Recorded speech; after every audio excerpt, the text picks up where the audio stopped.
Cuttack Odisha Olympic association जरूरीकालीन council meeting शेष होईछि। तेबे मीटिंग शेष होबा परे सांबादिक सम्मेलन आयोजन करा जायछि। आसंतु सीधा सड़क जिबा सांबादिक सम्मेलन को एंटायर हाउस यूनानिमसली ताकू अप्रूव कले रैटिफाई मध्य कले।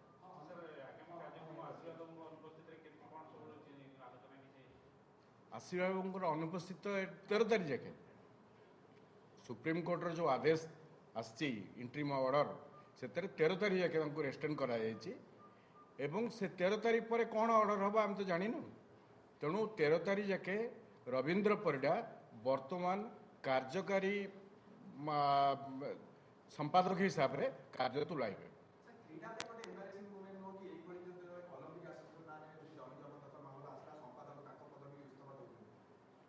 किए कहला इस्तफा देचन बोली आपन तो आमे तो शुणु आशीर्वाद बाबू निज पदवी जो विरत रहिले ऑर्डर जितेबाला सुप्रीम कोर्ट रे कम्युनिकेट करागला इमिडिएटली से पदवी विरत रहा निष्पत्ति नेले एवं 13 तारीख पर्यंत एवं वर्तमान जी आवेलेबल थे रवींद्र परिडा जे कि आम जॉइंट सेक्रेटरी हैंड ओवर कले।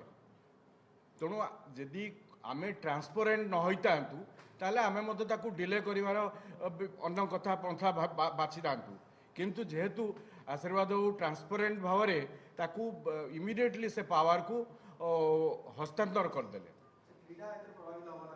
एथरे क्रीड़ा प्रभावित होबार कहीं प्रश्न उठुछि। क्रीड़ा कहीं प्रभावित हम कौन पाई हम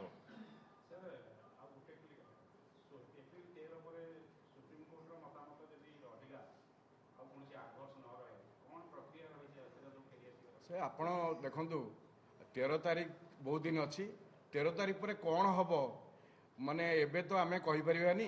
तेणु 13 तारीख को अपेक्षा करंतु से जना पड़िबो कौन हम।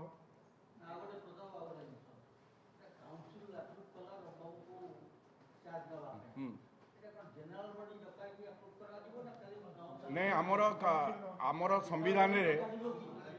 संविधान रे व्यवस्था रही काउंसिल नहीं नहीं जमा गोटे आड़े नुहे ओलंपिक नहीं नहीं शुणु शुणु हाँ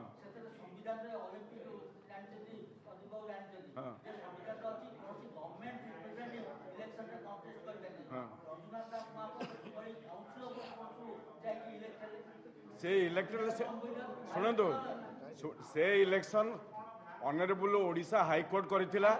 तेणु आपण जदि जड़े सिटीजन हिसाब से कनसर्न सिटीजन से कहीं आप पिटिशन देलेनी जे यहाँ गोटा भूल होती बोली। तेणु से जस्टिस ऑनरेबल जस्टिस शरद महापात्र थिले प्रिजाइडिंग अफिसर से तार रिप्लाई दे था आम से नहीं से आमर किसी नाला हाँ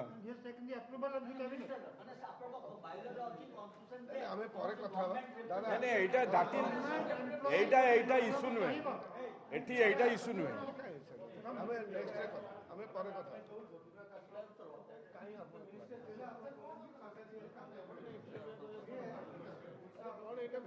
एटा इश्यू नुहे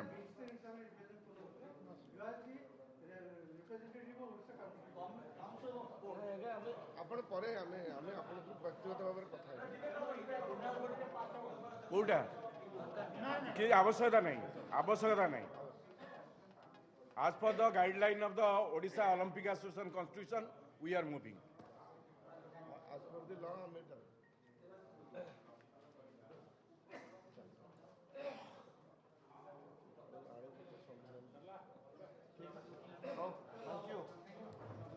thank you very much।